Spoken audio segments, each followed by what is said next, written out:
नमोस्तु नमोस्तु नमोस्तु। नमो हरिहंताणं नमो सिद्धाणं नमो आयर्याणं नमो उवज्जायाणं नमो लोये सव्यसाहुणम्। ओंकारं बिन्दुसंयुक्तं नित्यं ध्यायन्ति योगिनः कामदं मोक्षदं चैव ओंकाराय नमो नमः। अविरल शब्दघनोग प्रक्षालित सकलभूतलमलकलङ्का मुनिभिरुपासित तीर्था सरस्वती हरतु नो द्वैतान्। अज्ञानतिमिरान्धानां ज्ञानाञ्जनशलाकया चक्षुरुन्मिलितं येन तस्मै श्रीगुरुवे नमः। श्री परम गुरुवे नमः। परम्पराचार्य गुरुवे नमः। सकलकलुषविध्वंसकं श्रेयसां परिवर्धकं धर्मसम्बन्धकं भव्यजीवमनः प्रतिबोधकारकं पुण्यप्रकाशकं पापप्रणाशकमिदं शास्त्रं श्रीसंयम प्रकाश नामधेयम्। अस्य मूलग्रन्थकर्तारः श्री सर्वज्ञदेवास्तदुत्तरग्रन्थकर्तारः श्री गणधरदेवा प्रतिगणधरदेवा तेषां वचनानुसारं आचार्य श्री कुन्दकुन्दामनाय आचार्य सूर्यसागरेण विरचितं श्रोतारः सावधानतया शृण्वन्तु सावधानतया शृण्वन्तु। मंगलम भगवान वीरो मंगलम गौतमो गणी मंगलम कुंद कुंदाद्यो जैन धर्मोस्तु मंगलम सर्वमंगल मांगल्यम सर्वकल्याणकारिकं प्रधानं सर्वधर्माणां जैनं जयतु शासनं जैनं जयतु शासनं जैनं जयतु शासनं। संयम प्रकाश नाम का यह ग्रंथ है। आचार्य सूर्य सागर जी द्वारा लिखी गई यह सुंदर अनुपम रचना। एक एक बात बहुत गहराई से यहाँ दी गई है। विषय बड़ा सुंदर है और ऐसा है कि जैनेतर ग्रंथों में भी तो इन बातों के उल्लेख मिलते हैं। मैं कुछ विशेष बातें भी यहाँ आप लोगों के बीच में कहूँगा। सुनने में तो अटपटी सी लगती है बात। जैनेतर ग्रंथों में भी तो पढ़ ले में हमें भी पढ़ना चाहिए, दूसरे शास्त्रों को भी पढ़ना चाहिए, सब शास्त्रों को जानना चाहिए। अरे भाई, हम तो हमारी बात के पोषण के लिए बात कह रहे हैं क्या? हमारा तो उद्देश्य मात्र इतना सा है कि हम जो बात कह रहे हैं, जब उनके यहाँ ही निषेध किया गया है तो हमारे यहाँ तो निषेध है ही क्या? जिस बात का निषेध सामान्य व्यक्ति ही करता हो तो विशेष व्यक्तियों को तो उस बात को छोड़ ही देना चाहिए। आप देखिए, मैं उदाहरण के तौर पर आपसे बात करूं, जब मैं बात करता हूं जन सामान्य की, अरे ऐसा कार्य तो वही नहीं करते, ऐसे तो कोई रिक्शे वाले भी नहीं बोलते हैं, ऐसे तो सड़क चलते व्यक्ति भी बात नहीं करते। जब इस तरह की बातें करते हैं ना, अपन कितनी बातें कहते हैं, सोचना गंभीरता से। अनेक बार जब आप इस तरह के वचन बोलते हैं, जिन वचनों में यह बात कही जाती है, अरे वो ही नहीं करता यार, इतना वो ढपोल होकर के उसको ही ये बात आती है, तो तुम तो इतने ज्ञानी हो, तुम्हें नहीं आनी चाहिए। हम तो इतने समझदार हैं, हमें नहीं आनी चाहिए। कितनी कितनी विचारणीय बात लगती है, बतलाइए।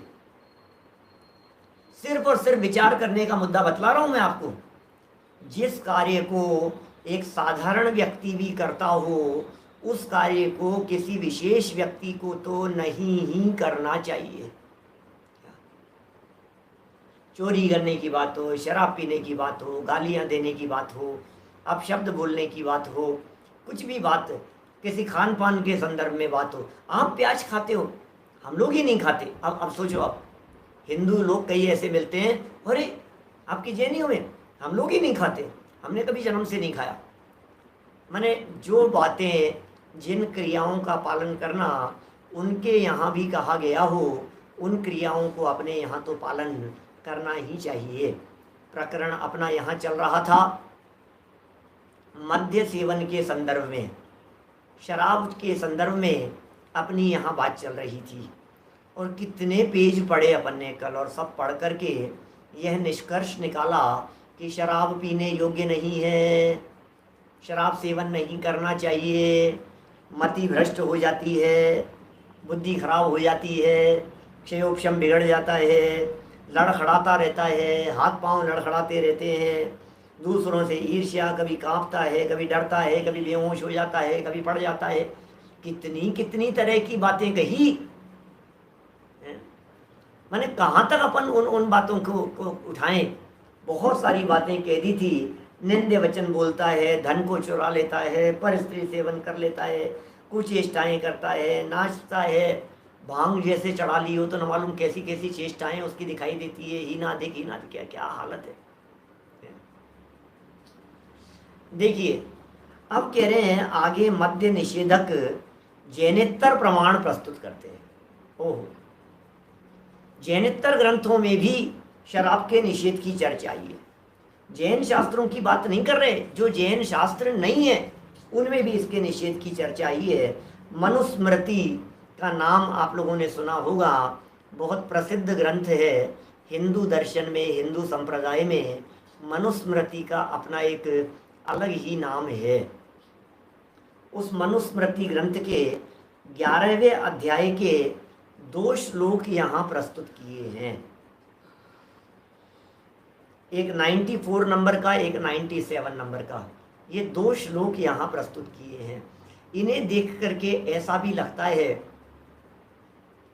कि ये जो सूर्य सागर जी द्वारा ये रचना लिखी गई है, उन्होंने कितने ग्रंथों को पढ़ा होगा, ये भी तो पता लगता है ना भाई। रेफरेंस कैसे देंगे, उन्होंने मनुस्मृति का रेफरेंस कैसे दिया? इसका मतलब मनुस्मृति उन्होंने पढ़ा होगा, उसका रेफरेंस पढ़ा होगा। आगे पाराशर स्मृति लिखा है, फिर लिखित स्मृति लिखा है। तो आखिर इन ग्रंथों के प्रमाण इनके माध्यम से कैसे प्रस्तुत किए गए? आगे विष्णु पुराण के भी प्रमाण इन्होंने मांस भक्षण के संदर्भ में आगे दिए हैं। मनुस्मृति, विष्णु पुराण, ये सब कैसे कैसे ग्रंथों को कहाँ कहाँ से खोज करके लाकर हमारे सामने प्रस्तुत कर दिया है। देखिए आगे महाभारत का है, नागपटल का है, शंख स्मृति का है, ये सब अन्य अन्य मतों के ग्रंथों के प्रमाण हैं। अलग अलग प्रकरणों में है, लेकिन अपन जब पढ़ेंगे तो आगे वो विषय आएगा और विस्तार से। 143 नंबर पेज पर आगे मद्य निषेधक जैनेतर प्रमाण यहाँ से पढ़ रहा हूँ। गौड़ी पेष्टी च माध्वी च विज्ञेया त्रिविधा सुरा, यथैवेका तथा सर्वा न पातव्या द्विजोत्तमैः, यस्य काये गतं ब्रह्म मध्ये नाप्लाव्यते सुकृत, तस्य व्यपैति ब्राह्मण्यं शूद्रत्वं च गच्छति। ओहो, क्या क्या बात कह दी है? क्या ब्राह्मण कहें शूद्र हो गया है, क्या शूद्र हो गया है। देखिए गौड़ी, पेष्टी और माधवी 3 प्रकार की सुरा जाननी चाहिए। शराब के 3 प्रकार कह रहे हैं, और में से कितने लोग जानते हैं शराब के बारे में? कौन जाने, और शराब के बारे में क्या जाने, क्या जानना है अपने को। लेकिन ये कह रहे हैं दुनिया में 3 प्रकार की शराब पाई जाती है, और ये जो 3 प्रकार की शराब जाननी चाहिए, इन तीनों में जैसी एक तैसी सब। कोई व्यक्ति कहे साहब ये तो अच्छी होती है, ये वाली लेता हूँ मैं तो। कई लोग मिलते हैं दुनिया में, वे ऐसी ऐसी बातें कहते हैं, पंडित जी ये वाली नहीं लेता, पंडित जी मैं तो ये वाली लेता हूँ। क्या पंडित जी ये वाली नहीं लेता, पंडित जी ये चलती है हमारे तो। अब देखो दुनिया की बात क्या कह रहे हैं अपन, लोग क्या क्या सोचते हैं। ये कह रहे हैं जैसी एक है वैसी सब है, सब एक जैसे हैं, एक ही थैली के चट्टे बट्टे हैं सब। इसलिए द्विजोत्तमों को नहीं पीनी चाहिए। द्विज कहते हैं ब्राह्मणों को, ब्राह्मणों का पर्यायवाची है द्विज। हमारे यहाँ भी द्विज शब्द का प्रयोग आया है बहुत जगह पर। हम भी कहते हैं द्विज, द्विज कहते हैं ब्राह्मण को, हम भी कहते हैं। द्विज, जय माने जन्म लेना, द्वि माने दूसरे प्रकार, दूसरा जन्म जिसने ले लिया है वे द्विज है। तो ब्राह्मणों को तो बहुत महान मानते हैं, है ना, देवों जैसा मानते हैं, देवों जैसे पूजते हैं, उनका सम्मान करते हैं। नहीं, ब्राह्मण की बद्दुआ नहीं लगनी चाहिए। नहीं भाई साहब, ब्राह्मण का अपमान नहीं होना चाहिए। ब्राह्मण को बुलाते हैं, भोजन के लिए बुलाते हैं और न मालूम अनेक प्रकार की उनके लिए व्यवस्थाएं होती है ब्राह्मणों के लिए। ऐसे ही हमारे यहाँ भी क्या है, जैसे कोई सम्यक दृष्टि हो गया तो वो द्विज हो गया, उस सम्यक दृष्टि जीव का मानो दूसरा जन्म हो गया, वो द्विज कहलाएगा। और आगे बढ़ो, मुनि हो गए तो जन्म ही अलग हो गया उनका, तो कुल गोत्र जाति सब कुछ बदल गया। आपको पता है ना, जब दीक्षा दिलाई जाती है तो दीक्षा दिलाते समय उनका पुनर्जन्म कहा जाता है मुनिराजों का, और दीक्षा दिलाते समय उनका नाम भी बदल जाता है। मालूम है या नहीं आप लोगों को? दीक्षा के पहले नाम कुछ और था, जीवन भर माता पिता का दिया हुआ। अंत समय में जब दीक्षा ली तो दीक्षा लेते समय उनका नाम बदल गया। लेकिन एक बात कहूँ वीरेंद्र जी, ये जो नाम बदलता है ये सामान्य का तो बदलता है, विशेष का नहीं बदलता, महापुरुषों का नाम नहीं बदलता। जैसे भरत जी ने दीक्षा ली तो फिर क्या कहलाए वे? भरत मुनि। अब बाहुबली स्वामी ने दीक्षा ली तो बाहुबली मुनि एक वर्ष तक खड़े रहे, 12 महीने तक खड़े रहे ना बाहुबली मुनि। तो फिर आपने नाम बदल गया होगा दीक्षा के बाद में, दूसरा नाम लो कि नहीं, कि साहब ऐसा क्यों, उनके लिए अलग नियम इनके लिए अलग नियम, ऐसा क्यों? उसका कारण ये है कि जो प्रसिद्ध व्यक्ति होते हैं ना महापुरुष, उनका आप कितना भी नाम बदल दो, लोग तो उनको उसी नाम से सारी दुनिया जानती है और उसी नाम से पुकारेगी। क्या कर लोगे नाम बदल करके भी? अब आपने बदल लिया, नरेंद्र मोदी जी हैं, दीक्षा लेने के बाद में यदि उनका नाम बदल दो तो उनको कोई दूसरे नाम से बोलेगा? सम्यक तो सागर नाम रख दो। मान लीजिए हमारे माननीय प्रधानमंत्री नरेंद्र मोदी जी ने दीक्षा ले ली, उनका नाम सम्यक तो सागर जी रख दिया, तो आप क्या कहेंगे? बार बार में उनको मोदी जी तो बोलेंगे ना, तो फेमस है क्या?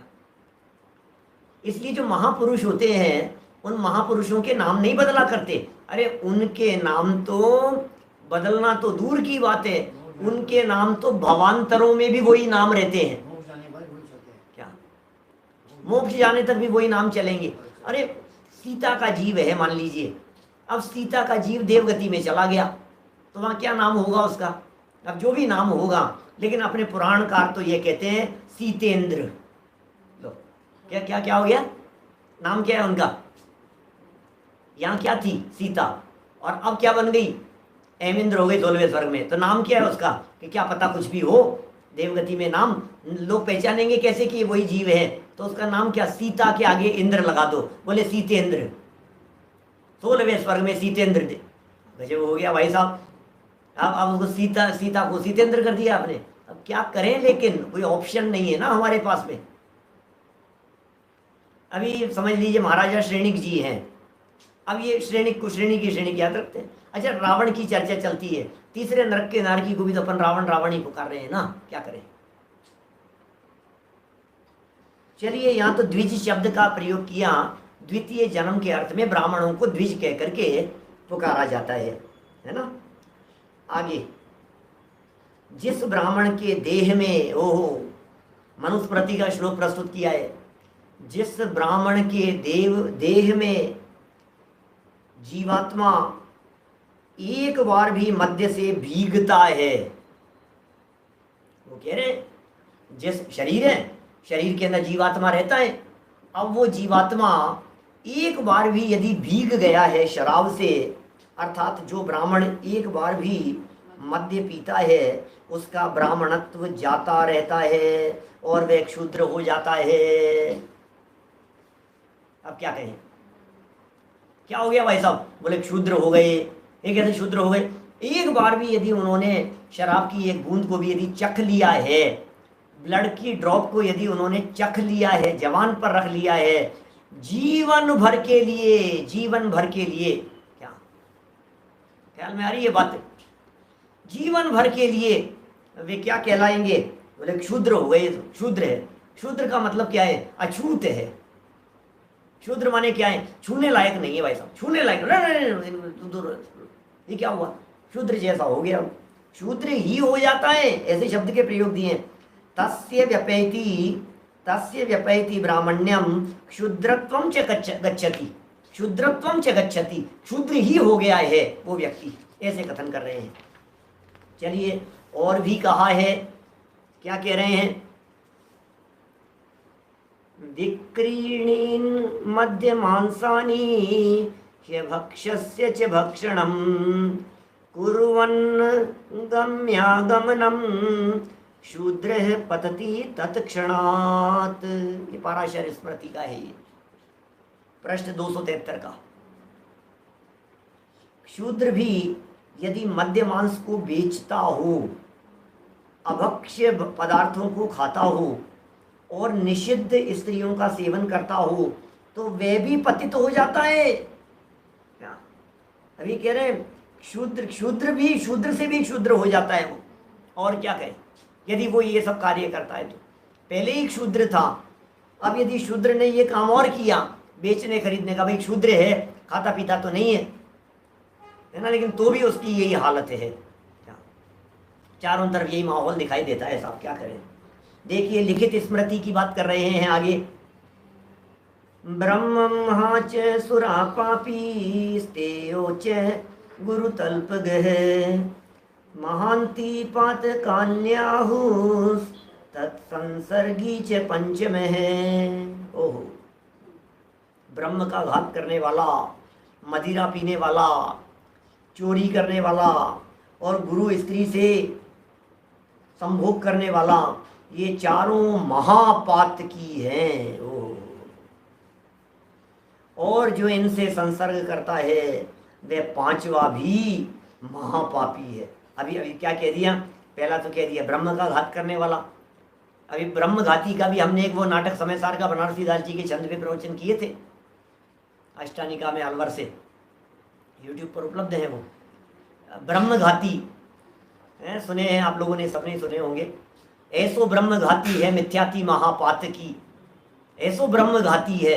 और तो ब्रह्मघाती है, ब्रह्मघाती कौन है? ब्रह्मघाती भाई साहब, महापापी, महापापी ब्रह्मघाती कौन? मिथ्या दृष्टि के लिए ब्रह्मघाती शब्द का प्रयोग किया है, आत्मा की हत्या करने वाला है वो मिथ्या दृष्टि जी। यहाँ भी ब्रह्मघाती कह रहे। कौन होता है ब्रह्मघाती? ब्रह्म का घात करने वाला, मदिरा पीने वाला, शराब पीने वाला। कोई ब्रह्म का घात कर रहा है, माने ब्राह्मणत्व का उसने उच्छेद कर दिया है। मदिरा पीने वाला, शराब पीने वाला व्यक्ति है, चोरी करने वाला चोर है, और स्त्री संभोग करने वाला, गुरु स्त्री संपर्क संभोग करने वाला। अभी यहाँ गुरु तल्पगह शब्द का प्रयोग, ये गुरु हो उनके लिए भी बात कर सकते हैं, और अपने से बड़ी स्त्री के अर्थ में भी इस तरह का अर्थ किया जा सकता है। ये सब तो पापी है, महापापी है ये तो। और जो इनसे संसर्ग करता है, ये महत्वपूर्ण बात है। असली बात क्या है? बड़ी भी हो सकती है, बड़े उनके, वही कह रहा हूँ, बड़े भी हो सकते हैं, बड़ा भी अर्थ किया जाना चाहिए यहाँ। देखिए भाई साहब क्या कह रहे हैं ये। हाँ, फटाफट पूरी कर देता हूँ भाई साहब, इसको चिंता नहीं करें, क्योंकि नीरस है ना, अपन लोगों के लिए प्रयोजन भूत नहीं है। लेकिन इसमें जो एक लाइन आ गई है ना, ये यद्यपि ग्रंथ लिखित स्मृति अन्य मत का ग्रंथ है, लेकिन इसके बावजूद भी जो लाइन यहाँ आ गई है, ये लाइन सच में बहुत मार्मिक है। कौन सी लाइन? इनसे संसर्ग करता है। कोई व्यक्ति ब्रह्मघातियों के साथ में रहता है, कोई व्यक्ति शराब पीने वालों के साथ में रहता है, कोई व्यक्ति चोरों के साथ में रहता है, कोई व्यक्ति कुशील सेवन करने वालों के साथ में रहता है, वह पांचवा भी महापापी है। ओह, वो भी महापापी है। इसका मतलब शराबियों की संगति में उठना बैठना नहीं, मांस भक्षियों की संगति में उठना बैठना नहीं, कुशील व्यभिचार चोरी चकारी करने वालों की संगति में उठना बैठना नहीं। माने ये कह रहे हैं भाई साहब, डिस्टेंस मेंटेन करके चलो भाई साहब, दूर रहो आप। जनागम, ये जनागम की नहीं कह रहे, ये तो हिंदू धर्म की बातें कह रहे हैं। क्या उल्लास भाई, ये बातें जैन धर्म की नहीं है। जब उनके ग्रंथ में ही उनके संपर्क से दूर की बात कह दी, तो हमारे जैन शासन में क्या कहेंगे? हमारे जैन शासन में ये कहेंगे, शुद्ध सात्विक आचरण करने वाला है, शराबी नहीं है, मांस भक्षी नहीं है, कुशील व्यभिचारी नहीं है, बहुत अच्छा सज्जन व्यक्ति है, लेकिन ग्रहीत मिथ्यात्वी है, कुदेव कुगुरु कुधर्म का उपासक है। तो जैनी मान्यता यह है, जैन आगम यह कहता है कि सुनो, अब तुम सुनो, उस शुद्ध सात्विक आचरण करने वाले का भी समागम मत करो। ये जैन आमनाएं कह रही है। ख्याल में आई क्या बात? माने उनकी बात तो कहां तक थी, शराब पीने वालों शराब मत पियो, शराब मत पियो, पहली तो यहां बात हो गई। फिर सेकंड स्टेप पर उन्होंने भी एक कदम आगे बढ़ करके बात कह दी, शराब पीने वालों की संगति मत करो। बराबर। अब जब शराब पीने की संगति का निषेध वहीं कर दिया, अरे भैया एक शराब और है, उस शराब का पता नहीं है, कर्तृत्व के अहंकार की शराब, मोह रूपी महामद, पर के कर्तृत्व बुद्धि की शराब, ये मिथ्या मान्यता रूपी शराब, कुदेव कुगुरु कुधर्म के समागम और सानिध्य से चित्त भ्रष्ट हो जाने की शराब, ये शराब नहीं है क्या? ये कैसी शराब है जिसमें चित्त भ्रष्ट हो जाता है? ये किस तरह की शराब है जिसमें चित्त विभक्त हो जाता है? कुदेव कुगुरु कुधर्म और उनके मानने वाले और उपासक बोले सुनो, शुद्ध सात्विक जीवन दिखाई दे रहा है, लेकिन यह व्यक्ति ग्रहित मिथ्यात्वी है। तो कह रहे हैं उनसे भी भाई साहब अनायतन है, ये दूरी बना करके चलो। ये जनागम कह रहा है। संसर्ग मात्र का निषेध ये अपने आप में बहुत बड़ी बात है। मुझे मालूम है आज के समय में ये बात थोड़ी सी कठिन दिखाई देती है। हमारे लिए तो कठिन इसलिए नहीं है क्योंकि हम तो माहौल में ही ऐसे रहते हैं जहाँ चारों तरफ विद्वान ही विद्वान हैं, विद्यार्थी हैं, विद्यालय है, परिवार घर है, तो सब धार्मिक लोग हैं। लेकिन जो लोग जॉब करते हैं, जो लोग कॉरपोरेट में काम करते हैं, कॉरपोरेट वर्ल्ड में, क्या बाबूजी, जुगल जी बाबूजी का कितना सुंदर शब्द बतलाया वीरेंद्र जी, बहुत सुंदर। ये वाक्य सब ऐसे ऐसे झकझोर देने वाले हैं। टीवी के लिए कहते थे आंखों से पी जाने वाली शराब है, क्या नशा है ये, नशा क्या, ये आंखों से पिया जाने वाला नशा है ये, शराब है ये। आप सावधान रहिए, आप बच कर के रहिए। चलिए और आगे बढ़ते हैं अपन। ये संसर्ग की बात कह दी, इनसे संसर्ग करता है वह पांचवा भी महापापी है। चलिए आगे। मूलम समस्त दोषाणाम मध्यम यम माधुरीतम तस्मान् मध्यम न पातव्यम धार्मिकेण विशेषतः। ओह देखिए, बहुत अच्छा भाई साहब वैभव जी, ठीक है, हमने जॉब ही छोड़ दी ऐसी जगह पर। सच में आत्मार्थी व्यक्ति के रहने योग्य स्थान नहीं है। हम कहाँ जाएं भाई साहब, कौन सी जगह पर जाएं और किन के बीच में उठे बैठे हैं? उनके बीच में उठना बैठना नहीं, क्योंकि सच में संगति का असर आए बिना नहीं रहता है, आता ही आता है। आप कितना भी कहो हमारे अच्छे संस्कार हैं, हमारे अच्छे संस्कार हैं, हम तो ठीक हैं, नहीं नहीं हम नहीं करेंगे, हम तो बहुत अच्छे हैं, बहुत अच्छे, लेकिन संगति खराब है ना। पीछे संगति की चर्चाएं भी आई थी, क्या करें? सब समुदाय के छात्र छात्राएं पढ़ते हैं तो सावधान रहो, अच्छी मित्रता की बात कहो, अच्छे लोगों के साथ में संगति करो, अच्छे दोस्त बनाओ, अच्छे पढ़ने वाले हों, इंटेलिजेंट हो, अच्छे कुल जाति वाले हों। सावधानी तो भाई साहब बहुत जरूरी है। भाव बिगड़ जाता है, भाव बिगड़ जाता है भाई साहब, सब खत्म हो जाएगा, पता भी नहीं लगेगा अपने को। मदिरा समस्त दोषों की जड़ है, इसलिए धर्मात्माओं को मद्य कदापि नहीं पीनी चाहिए। ये शराब जड़ है सारे दोषों की। जो भी व्यक्ति अपने आप को धर्मात्मा कहता है, उस धर्मात्माओं को मद्य माने शराब कदापि नहीं पीनी चाहिए। धर्मात्मा व्यक्तियों को कभी भी शराब नहीं पीनी चाहिए।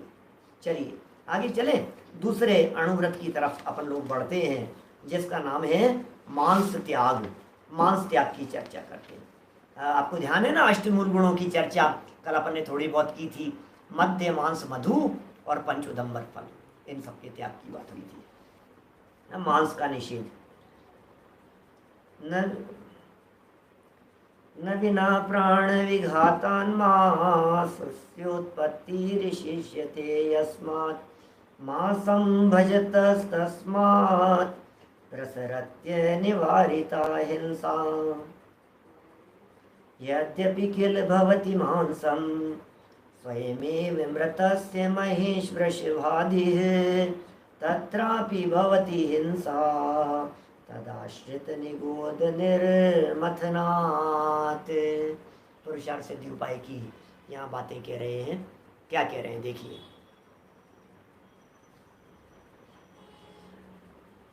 द्विंद्रियादि रस जीवों के घात हुए बिना मांस उत्पन्न नहीं होता। ये बहुत इंपॉर्टेंट बात है, आप समझना। मतलब मांस त्याग की चर्चा जैनियों के बीच में कर रहा हूँ। बात तो आपको अटपटी सी लगेगी, सुनने में तो अजीब सी बात लगेगी, लेकिन सच्चाई ये है, मांस का त्याग बहुत बड़ी चीज़ है। क्या बात कर रहे हो आप? मांस का त्याग बहुत बड़ी चीज़ है। मांस का दान और मांस का त्याग, मांस का दान भी नहीं और मांस का सेवन भी नहीं, छोटी छोटी सी बातें हैं, हमें तो पता ही नहीं है मांस भक्षण। आप देखिए इसमें भी आएगी चर्चा, फल आदि के सेवन करने में मांस भक्षण का दोष नहीं लगता है, ये कहेंगे फल सेवन में तो नहीं लग रहा है, लेकिन द्विदल सेवन में लगता है मांस भक्षण का दोष। अब कहाँ कहाँ तक जाओगे आप बतलाओ? दही की कढ़ी, बेसन की दाल वाली जो बेसन होती है ना, क्या कहते हैं उसे, सब जगह अलग अलग शब्दों में पुकारा जाता है, लेकिन जो दाल, चने की दाल का जो बेसन होता है, उस चने की दाल के बेसन के साथ में यदि दूध दही का सेवन किया जा रहा है तो मांस भक्षण का पाप लग रहा है। अब क्या करें? कितने लोग उसका पालन करेंगे? आलू खाने से ज्यादा बड़ा पाप दही की, वो चने की दाल वाली बेसन की कड़ी खाने में है, दही बड़ा खाने में है। किससे ज्यादा पाप? आलू खाने से ज्यादा पाप। क्या? आलू खाने से कई गुना ज्यादा पाप। क्या? अब आपको लग रहा है अरे भाई साहब क्या बात कर रहे हो, भाई साहब क्या बात कर रहे हो, भाई साहब आप तो आलू से भी ज्यादा। अरे अरे आलू तो कछु नहीं है, आलू में क्या दम है? तो फिर पंडित जी एक बात बतलाओ, फिर आलू खा सकते हैं? अरे तो ये कहाँ से ले आया, ये बात कहाँ से लेकर के आया? हमने ये कब कहा कि आलू खाने योग्य? आलू का तो एक अंश की बात यही पुरुषार्थ सिद्धि उपाय ग्रंथ के अंदर अपन ने पढ़ी थी। क्या कितनी बातें कही थी अपन ने जब पुरुषार्थ सिद्धि उपाय ग्रंथ के अंदर पढ़ी थी तब। अरे भाई साहब, आलू की एक नोक पर अनंत अनंत अनंत अनंत अंडर आवास पुलवी, फिर एक निगोद शरीर में एते जीव बखान तीन काल के सिद्ध सभी, क्या क्या चर्चाएं हैं, सोचो तो सही। इसलिए आलू तो भूल ही जाओ आप। ये तो कह रहे हैं आलू में ही जब इतना पाप है तो फिर उसमें कितना पाप होगा? क्या बोलो? सोचना, विचार करना साहब। सारी बातें विचार करने के लिए है। ये जिन शासन हमारे को विचार करने के लिए मिला है, विचार करने के लिए मिला है भाई साहब। कर विचार तो पाम, कर विचार तो पाम, कर विचार विचार विचार। विचार करेगा तो प्राप्त करेगा, अब विचार ही नहीं करेगा तो खत्म है सारा खेल, और तो लेना देना क्या है?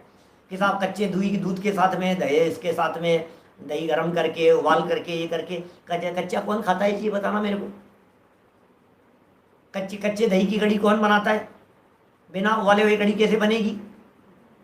ये सब बहानेबाजी के काम है, कुछ लेना देना नहीं है।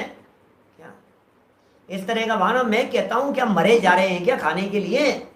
मांस भक्षण की चर्चा कर रहा हूं, जैनियों के मांस भक्षण की, इसलिए इतनी बात कह रहा हूं मैं। खीर दाल साथ साथ में नहीं खा सकते। क्या खीर के साथ में दाल नहीं खा सकते आप? दाल के साथ में खीर नहीं खा सकते हैं। मैंने ऑस्ट्रेलिया में सिडनी में मैंने मान ये अष्टमूल गुणों वाला प्रकरण चलाया था। वीडियो प्रवचन डाले नहीं मैंने, रिकॉर्डेड तो होंगे मेरे पास में, लेकिन वो मैंने शायद यूट्यूब पर डाले नहीं है। वो प्रवचन डाल भी सकते हैं, पढ़े होंगे कहीं।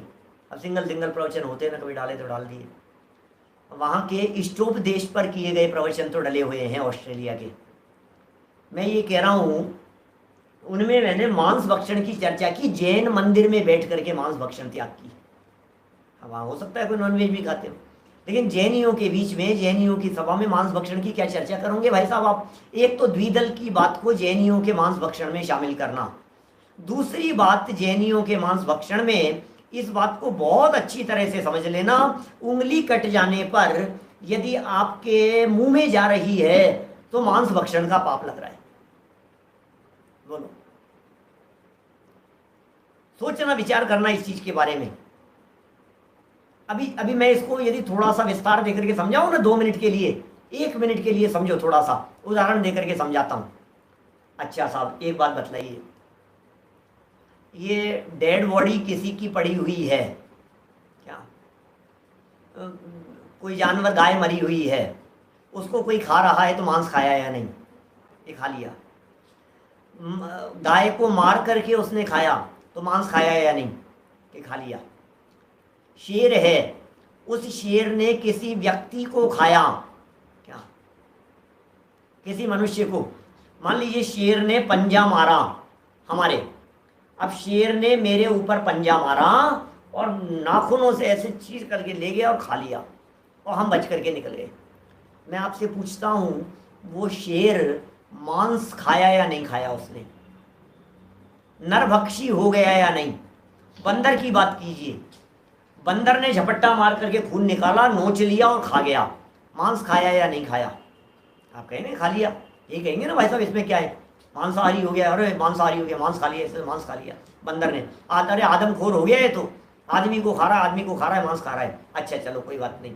अच्छा, मेरे शरीर का मांस बंदर खाए तो मांसाहारी, और मेरे शरीर का मांस और खून यदि मैं खुद पीऊं तो क्या वो मांस नहीं है? क्या पिताजी साहब,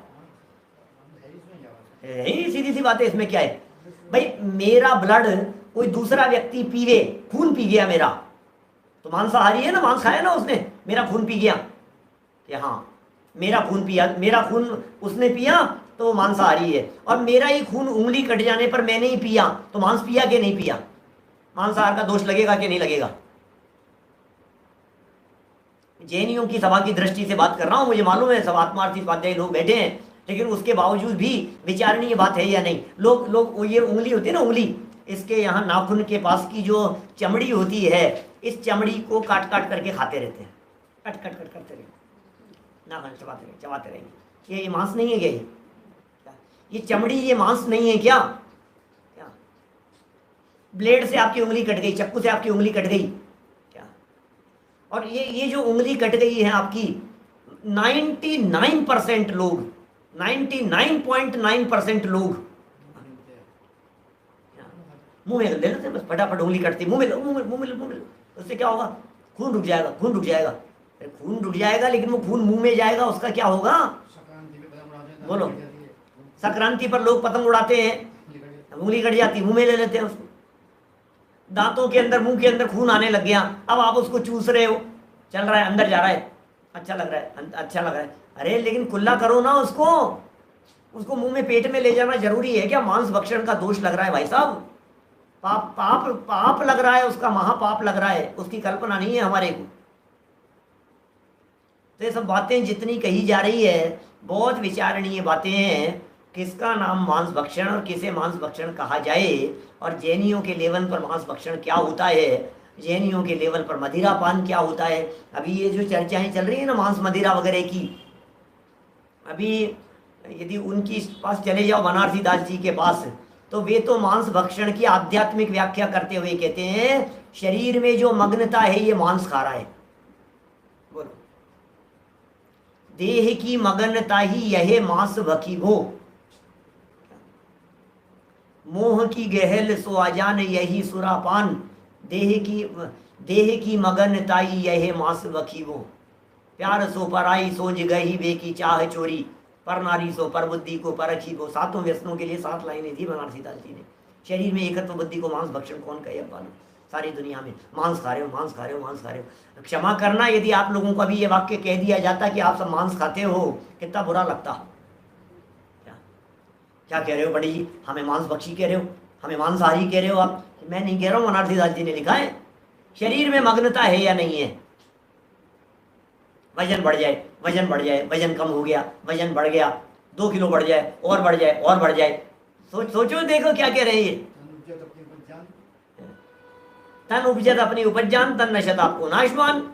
बोलो क्या कह रहे? देखिए पढ़ता हूं यहां। अब मांस किसे कहते हैं, पहले मांस की परिभाषा समझ लीजिए। मांस किसे कहा जाता है? द्विइंद्रियादि त्रस जीवों के घात हुए बिना मांस उत्पन्न नहीं होता। अतः जो मांस भक्षी होगा वह मांस के लिए त्रस जीव को अवश्य मारेगा। भाई त्रस्त जीव का घात तो कंपलसरी है मांस के लिए। क्या मांस कहाँ से लाएगा? यदि यहाँ पर यह पूछा जावे कि जो किसी जीव को न मारता बिकता हुआ, किसी जीव को न मारकर बिकता हुआ मांस खरीद लावे, अथवा कोई बैल भैंसा आदि जीव स्वयं मर गया हो, तो उसके मांस खाने में क्या दोष है? अभी देखिए मांस भक्षण की चर्चा चल रही है, तो खाने की चर्चा चल रही है। खाओ चाहे पियो चाहे पहनो चाहे ओढ़ो चाहे चप्पल पहनो चाहे जूते पहनो चाहे बेल्ट पहनो चाहे पर्स का सेवन करो, सब एक जैसी हालत है। सब में मांस भक्षण का दोष लग रहा है। निरंतर त्रस्त जीव उत्पन्न हो रहे हैं। अब वो भक्षण शब्द मत दो उसके लिए भले ही, लेकिन वो पाप तो उसी तरह का है ना, उसी श्रेणी का। मंदिरों के बाहर जब लिखा रहता है ना, मुझे तो बिल्कुल अच्छा नहीं लगता है। मैं तो पदाधिकारियों से कभी कभी तो कह भी देता हूँ, आप ये लिख करके क्या सिद्ध करना चाहते हैं? कृपया चमड़े की बेल्ट पर्स आदि लेकर के जिन मंदिर में प्रवेश ना करें, ऐसी बातें लिखते हैं क्या? चमड़े के बेल्ट पर्स लेकर के जिन मंदिर में प्रवेश ना करें, ये लिखा रहता है। इसका मतलब क्या है जानते हैं आप? इसका अर्थ ये निकल रहा है यू कैन यूज, आप पहन सकते हो, लेकिन आप घर में पहनो, बाजार में पहनो, ऑफिस में पहनो, जॉब में पहनो, सब जगह। मंदिर में लेकर के मत आओ भैया, मंदिर के बाहर उतार दो प्लीज यार, मंदिर में मत लाना, मंदिर में मत लाना। अरे क्या कह रहा है? जैनी के छूने लायक नहीं है, मंदिर के बाहर उतार दो। अरे मंदिर के बाहर उतार दो का मतलब ये है कि अब उसको दोबारा मंदिर से जब वापस जाएंगे ना, तो जिनेंद्र देव ने मुझे ये कहा है कि अब मैं उसे छूऊंगा नहीं, अब उसे लेकर के नहीं जाऊंगा दोबारा पहन करके। पहनने लायक नहीं है, छूने लायक नहीं है। ये बात जगह जगह लिखी होनी चाहिए, समझाई जानी चाहिए घर घर में बच्चों को। हम बच्चों को ये समझाएं, युवा पीढ़ी को, बेटा मंदिर में चमड़े की बेल्ट नहीं ले जाते हैं। ये नौबत आ गई है। अब चमड़े की बेल्ट नहीं ले जाते, बच्चों को ये कहेंगे हम, बच्चों को ये कहेंगे बेटा चमड़े की बेल्ट छूने लायक नहीं है, ये पहन लिया ना। अच्छा दूसरे तरह से बात करो। किसी की डेड बॉडी में शव यात्रा में जाकर के आते हो तो नहाते हो कि नहीं नहाते हो? आजकल तो सारा सिस्टम पता नहीं दुनिया में क्या हो रहा है, आजकल तो बिना नहाए चल रहे हैं। क्या ऐसी हो रही है हालत दुनिया की? अब नहीं साहब नहाते हैं, साहब नहाते हैं, साहब मतलब नहाते हैं। अच्छा उसमें तो नहाते हो। ये जो चमड़े की बेल्ट लगा रखी है, क्या इस चमड़े की बेल्ट को छुआ, क्या ये डेड बॉडी नहीं है गाय भैंस की? तो डेड बॉडी को छूने के बाद इस बेल्ट, मतलब बेल्ट यदि आपने मंदिर के बाहर उतारी है चमड़े की, इसका मतलब अब आप मंदिर में दर्शन करने के लिए जा नहीं सकते, क्योंकि आप डेड बॉडी को छू करके आए हो, बिना नहाए नहीं जा सकते। अब बोलो क्या करना है? महंगी कारों में लेदर की सीट बेल्ट आती है, नहीं बदलवा दो आप, नहीं लो। हमारे अतुल भाई खारा हैं अमेरिका में, डलास में, जाना के डायरेक्टर हैं हमारे अतुल भाई। तो वो BMW के अंदर स्पेशल मॉडल लेते हैं, वो BMW में, जिसमें वो विदाउट लेदर ही स्पेशल उन्होंने रिक्वेस्ट करके मैंने वो बनाना चालू कर दिया। BMW ही ऐसी है जो लग्जरी कार होते हुए भी वो विदाउट लेदर बनाती है। आप लीजिए, आप सोचिए क्या कर सकते हैं, आप रिक्वेस्ट कीजिए, आप आपके लिए बनाएंगे। आप इतना पैसा खर्च कर रहे हैं, आप 5 लाख रुपए ज़्यादा दीजिए, आप उसको 25 लाख रुपए ज़्यादा दीजिए, तो आपके लिए व्यवस्था करके देगा। आप महंगी रखना चाहते हैं ना, आप बहुत महंगी रखना चाहते हैं, तो थोड़ा सा और महंगी रख लीजिए।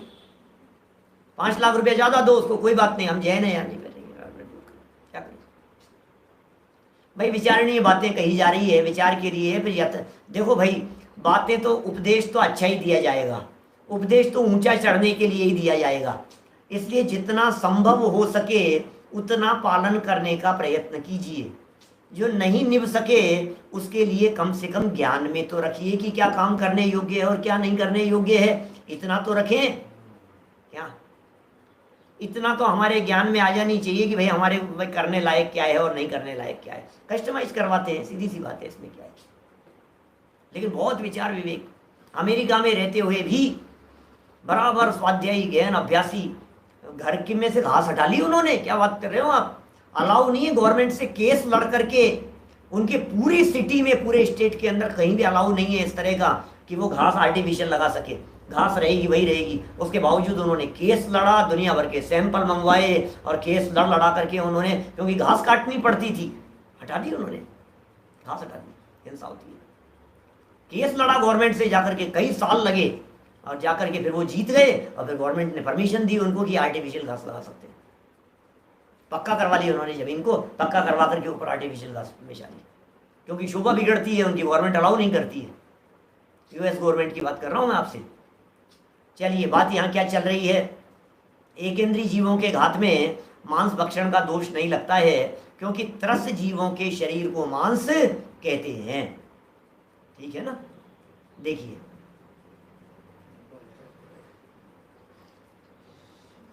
क्या कह रहे हैं, सुनिए, 5 मिनट है अपने पास में।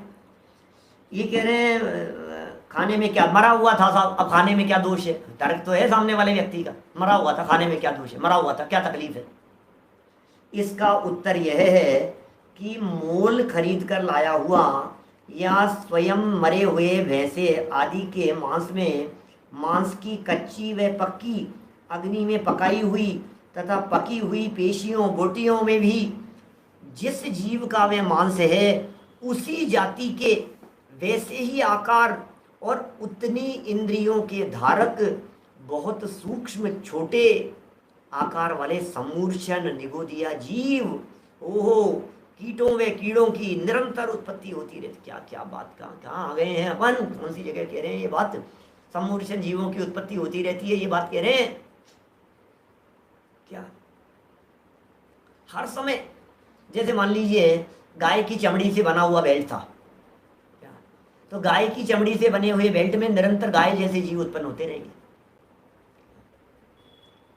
भैंस की चमड़ी से बना हुआ है, भेड़ की चमड़ी से बना हुआ है, तो भेड़ के जैसे आकार वाले सैनी पंचेंद्रिय समूर्छन जीव वो उसके अंदर जन्म लेते रहेंगे। और आपके हर समय, आपने उसको टच किया ना, तो आपके हाथों के ऊपर, आपको पता नहीं है, उसमें अनगिनती त्रस्त जीव आपके हाथों पर आ गए हैं। बेल्ट को छुआ, आप खाना नहीं खा सकते, आप बैठ नहीं सकते, आप किसी और चीज को स्पर्श नहीं कर सकते हैं। ये है जगत में हाल। क्या कहें, बोलिए, क्या कितनी बातें हो गई? सूक्ष्म छोटे जीव, खाने की जगह छूना होना चाहिए। सही बात तो ये है। क्या क्या करें? अच्छा तो लगता है। हाँ, खाने में तो ऐसा लगता है अपन लोगों को, जैनियों को, खाने की बात करें, फिर में खाने की जगह छूना होना चाहिए, तब जाकर के समझ में आएगी। अच्छा, अब समझ में आएगी हमारे लिए कोई बात कही जा रही है। समूर्छन निगोदिया जीवों की निरंतर उत्पत्ति होती रहती है, इसलिए किसी प्रकार के भी मांस खाने में हिंसा का बचाव नहीं हो सकता। आप किसी भी प्रकार का मांस, प्रकरण ये चल रहा था ना मांस भक्षण के निषेध का, आगम प्रमाण प्रस्तुत किए हैं यहाँ, वही किसी भी प्रकार का मांस खाओ साहब, आप मांस भक्षण से नहीं बच सकते। मांस खाने के अंदर तो आपको हिंसा से बचाव नहीं हो सकता है, और हिंसा में तो धर्म कदापि नहीं हो सकता है। ये बातें कही जा चुकी, हिंसा में तो बिल्कुल धर्म नहीं हो। अब जब इतनी बातें यहाँ जीव हिंसा के संदर्भ में कही, मांस भक्षण के संदर्भ में कही, क्या तो इतनी बात कहने के बाद अब प्रकरण अपना शुरू होता है। अब समझना आप, अब अपना प्रकरण शुरू होता है और एक इतना सुंदर प्रश्न उठाया है। देखिए, मैं प्रश्न पढ़ता हूं, चर्चा तो कल करूंगा इसके संबंध में। यदि यह शंका की जावे कि हर एक जीव के शरीर को ही मांस कहते हैं, शरीर ही तो मांस कहलाता है, तो व्रति श्रावक वृक्षों के, पेड़ के आम्र, नींबू आदि फलों व अन्नों एवं हरे सागों को क्यों खाते हैं? बतलाओ, व्रती व्यक्ति क्यों खाते हैं? व्रती व्यक्ति को तो नहीं खाना चाहिए ना, क्योंकि शरीर है वो तो एकेंद्रीय जीवों का शरीर है। उसका समाधान करते हैं, फलादि में मांस भक्षण का दोष नहीं। प्रश्न होता है, बतलाइए, क्या ग्रीन वेजिटेबल्स, हरी सब्जियां खाने में भी मांस का दोष लगता है? सोचना, विचार करना जरा। समाधान किया है नीचे, तर्क भी प्रस्तुत किए हैं, बात भी कही है, और इसके साथ में एक और ज्वलंत प्रश्न आज के समय में सारे समाज में व्याप्त फैला हुआ, वो प्रश्न क्या है? क्या दूध भी मांस की श्रेणी में आता है? क्या दूध पीना भी मांसाहार है? दूध पीना शाकाहार है या मांसाहार है? इस तरह के तर्क भी दुनिया भर में लोग बहुत करते हैं, और उनकी भी चर्चा कल ये यहाँ आगम प्रमाण के आधार पर हमारे सामने करने वाले हैं। बड़ी गजब की चर्चा ये कल के इस प्रकरण में आने वाली है, क्योंकि दूध का प्रकरण भी और फल आदि का प्रकरण भी कुतर्क करने वाले लोग बहुत करते हैं, और बहुत सारे लोग तो इसका त्याग ही कर देते हैं कि भाई दूध का सेवन नहीं किया जाना चाहिए क्योंकि वो मांसाहार की श्रेणी में आता है। कल इसका यथोचित समाधान हम आपके बीच में करेंगे। अभी की बात को हम यहीं विराम देते हैं। सुबह 6:40 पर जो हमारा चल रहा है विधान, समय सार कलश विधान, आप लोग उसका लाभ लेवें। उसके बाद में दादा का प्रवचन होगा। दोपहर में 2:30 बजे रहस्य पूर्ण चिट्ठी, 3:30 बजे तत्वार सूत्र पर आज हमने प्रवचन शुरू किए हैं। 3:30 बजे विशेष प्रवचन है, शुरू से ही प्रारंभ किए हैं, आप उसका लाभ ले सकते हैं। संयम प्रकाश यथावत चलेगा और इसके बाद में दादा का प्रवचन चलता है, तो इसलिए अभी की बात को हम यहीं विराम दे रहे हैं। निज निधि निज में बताई यह अनंत उपकार है, उसके लिए जिन वाणी माँ को वंदना शत बार है, वंदना शत बार है।